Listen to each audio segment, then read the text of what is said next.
حقیقت یہ ہے، یہ بھی سن لیجئے، دو بہت بڑے واقعات مکہ میں ہوئے جس کی وجہ سے ہجرت حبشہ سے لوگ جلدی واپس آ گئے۔ اول ہجرت حبشہ میں صرف 15 افراد نے شرکت کی، 10 مرد 5 عورتیں، اور یہ جلدی واپس کیوں آئے؟ دو واقعات۔ پہلا واقعہ سیرت عمر میں آپ تفصیل سے سن چکے ہیں، کبھی موقع آیا انشاءاللہ دوبارہ دہرا دیں گے۔ حضرت عمر نے اسلام کو قبول کر لیا۔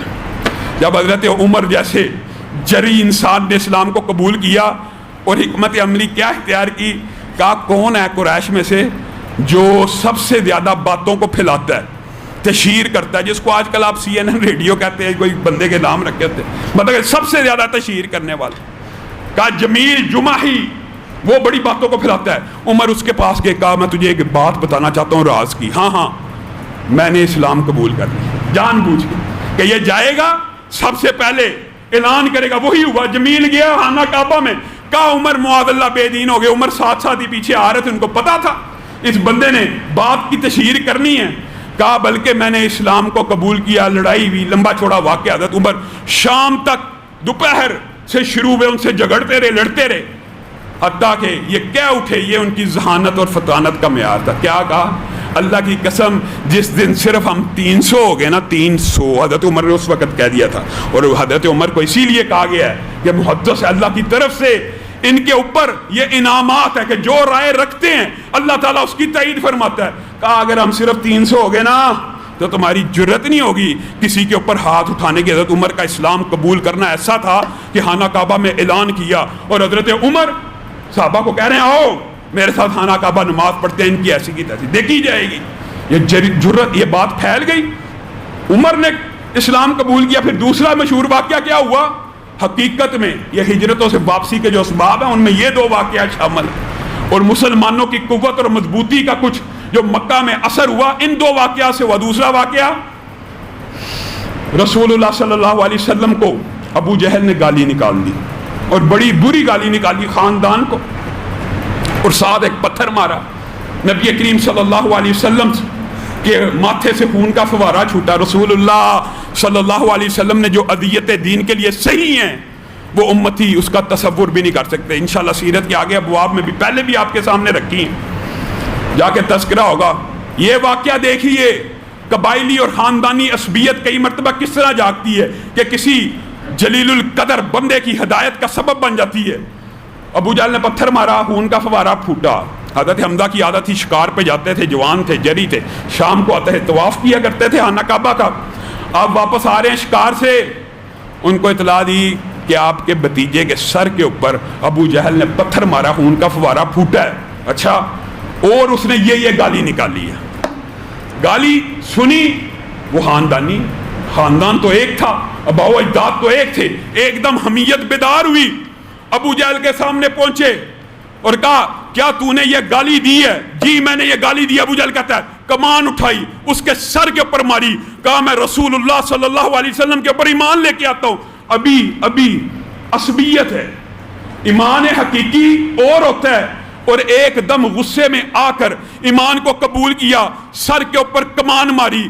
ابو جہل کا بھی خون کا فوارہ پھوٹا، قریب تھا دونوں قبائل آپس میں لڑ پڑتے۔ ابو جہل نے اس وقت حکمت عملی کے تحت کہا ٹھیک ہے رہنے دو، واقعی میں نے بڑی بری گالی نکال دی تھی، اس کو جانے دو۔ یہ غصے سے اپنی طرف سے بڑا عقل مند تھا کہ اس نے غصے سے اسلام قبول کیا، حقیقت میں کیا نہیں، اس کو پھر میں منا لوں گا۔ اب حمزہ رسول اللہ صلی اللہ علیہ وسلم کے پاس گئے، وہی کمان جو ابو جہل کے سر پہ ماری، اسی جگہ کے اوپر خون کا فوارہ ابو جہل کا بھی پھوٹا، وہ کمان لیے دار ارقم میں آ رہے ہیں۔ رسول اللہ صلی اللہ علیہ وسلم کو کہتے ہیں میرے بھتیجے، عمر لمبی چوڑی فرق نہیں ہے، 2-3 سال کا فرق ہے، اور رضائی بھائی بھی ہیں، رسول اللہ کے چچا ہونے کے علاوہ رضائی بھائی بھی ہیں۔ اے میرے بھتیجے، میں تیرا بدلہ لے کے آیا ہوں۔ محمد الرسول اللہ صلی اللہ علیہ وسلم کے تبلیغ کے آداب اور حکمتوں کے اوپر غور کیجئے۔ اے چچا، آپ کے بدلہ لینے کا مجھے کوئی فائدہ نہیں، آپ کا بدلہ لینے کا مجھے کوئی فائدہ نہیں۔ چچا حیران رہ گئے کہ خوش ہوگا بھتیجا، تجھے کس چیز میں فائدہ ہے؟ مجھے فائدہ یہ ہے کہ میرا چچا اسلام قبول کر لے۔ حمزہ کہتے ہیں ابھی عصبیت میں اسلام قبول کیا تھا، متردد تھا، اچانک اپنے آباء و اجداد کا دین کیوں چھوڑ دیا؟ میرے بھتیجے کے یہ الفاظ میرے دل میں اتر گئے کہ اس سے زیادہ کائنات میں میرے سے زیادہ کوئی مخلص نہیں ہو سکتا جو اپنے انتقام کے وقت بھی مجھے اسلام کی تبلیغ کر رہا ہے۔ میں نے کہا اشہد ان لا الہ الا اللہ واشہد انک محمد رسول اللہ، آپ ہی اللہ کے رسول ہیں، آپ ہی پیغمبر ہیں، میں آپ کے اوپر ایمان لے کے آتا ہوں۔ یہ دو واقعات ہیں، یہ وہ دو جرنیل تھے، یہ وہ دو بہادر سپاہی تھے جنہوں نے جب مکہ کے اندر اسلام قبول کیا مسلمانوں کی مشکلات کم ہو گئیں۔ عبداللہ بن مسعود نے کہا تھا نا، عمر کا اسلام قبول کرنا مکہ کے اندر مسلمانوں کی فتح کی علامت بن گیا، ان کی خلافت برکت کی علامت بن گئی۔ یہ برکت، یہ دو شخصیات تھیں جن کا اسلام جب آیا، جب انہوں نے اسلام کو قبول کیا، تو مسلمانوں کے اوپر کچھ ریلیف ہوا۔ یہ باتیں جب پھیلی ہجرت حبشہ سے بھی لوگ واپس آ گئے کہ یہ دو بہترین لوگ، حضرت حمزہ کا ذکر آیا ہے تو رسول اللہ صلی اللہ علیہ وسلم نے ان کو سید الشہداء، کوئی امام حسین کو کہہ لے، ہمیں کوئی اعتراض نہیں، لیکن یہ لقب حقیقت میں رسول اللہ صلی اللہ علیہ وسلم نے اگر دیا ہے تو کس کو دیا ہے؟ حضرت حمزہ کو۔ کیوں؟ آپ کو پتہ ہے نا وہ مشہور واقعہ بات آئی ہے تو حضرت حمزہ کون ہے؟ پھر رسول اللہ صلی اللہ علیہ وسلم کی دفاع کے لیے ہر جنگ میں حصہ بھی لیا، آگے پیچھے رسول اللہ کا دفاع بھی کرتے رہے۔ احد کے اندر جب یہ شہید ہوئے نا، پھپھو صفیہ کو اطلاع مل گئی کہ میرا بھائی شہید ہو گیا، دوڑتی بھی آئیں، رسول اللہ صلی اللہ علیہ وسلم نے زبیر کو کہا جائیے، المرأۃ ایک عورت دوڑتی ہوئی مردوں میں آ رہی ہے۔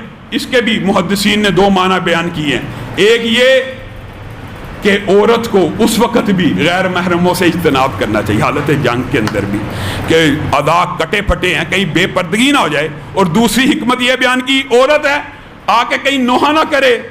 زبیر آگے بڑھے، ماں صفیہ وہ ہیں، آپ کو پتہ نا، انہوں نے غزوہ خیبر کے موقع کے اوپر اور دیگر غزوات کے موقع کے اوپر، ان کی جو خندق کے موقع کے اوپر ان کی جو سیرت ہے، انہوں نے خود اپنے ہاتھ سے ایک یہودی کو قتل کر دیا، جو یہودی گھیرا ڈالنے کے لیے آئے تھے، سارے بھاگ گئے۔ یہ اتنی طاقتور خاتون تھی، اور رسول اللہ صلی اللہ علیہ وسلم ان کی بہادری کا قصہ اپنے صحابہ کو بیان کیا کرتے تھے۔ کیسی بہادر عورت ہے کہ اس نے اکیلی نے ایک یہودی کو قتل کر کے باقی یہودیوں کو بھگا دیا، حیران کن بات۔ زبیر آگے بڑھے، ماں نے ایسے دھکا دیا، زبیر زمین پہ گر گیا، کہا امی جان آپ کے بیٹے کی حیثیت سے نہیں آیا، رسول اللہ صلی اللہ علیہ وسلم کا ایلچی بن کے آیا ہوں۔ ادھر ہی صفیہ کے پاؤں رک گئے، بیٹا تھا، دھکا دیا، جب رسول اللہ کا نام سنا کہ رسول اللہ کا ایلچی بن کے آیا، رک گئی۔ ہاں جی، کیا کہا ہے رسول اللہ صلی اللہ علیہ وسلم نے؟